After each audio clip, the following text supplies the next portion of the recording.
Evening Standard newsroom in London. Unions have lashed out at a 3% pay rise for NHS staff, accusing ministers of failing to recognise their efforts during the pandemic. The government, which has been branded shambolic for how it handled the issue, was already under attack for recommending a 1% pay rise, despite the incredible pressure NHS staff have been under. The pay rise was due in April, and the NHS Pay Review Body made its recommendation almost a month ago. An expected common statement at lunchtime on Wednesday failed to materialise, but a few hours later, the Department of Health and Social Care issued a press release saying a 3% rise will be backdated to April.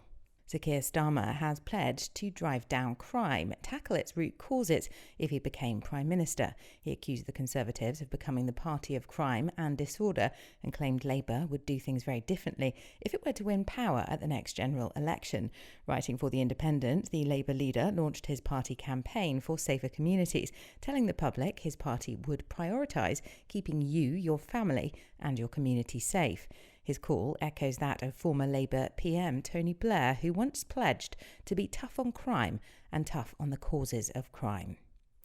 A heatwave which has baked the UK over the last few days is expected to end with thunderstorms across much of England and Wales this weekend, forecasters have warned. The Met Office has issued a yellow weather warning across much of England and Wales on Saturday and Sunday, saying heavy rain and thundery showers could cause flooding and transport disruption. But meteorologist Tom Morgan says that while some areas within the warning zone could see a month's worth of rain, the storms were unlikely to be as bad as those seen on Tuesday. Windows were smashed and gardens flattened by hail in some areas, with residents describing the hailstones in Kibworth, Leicestershire, as tennis ball sized. Prince George's 8th birthday has been marked with a new photograph showing him with an off-road vehicle synonymous with his great-grandfather, the Duke of Edinburgh.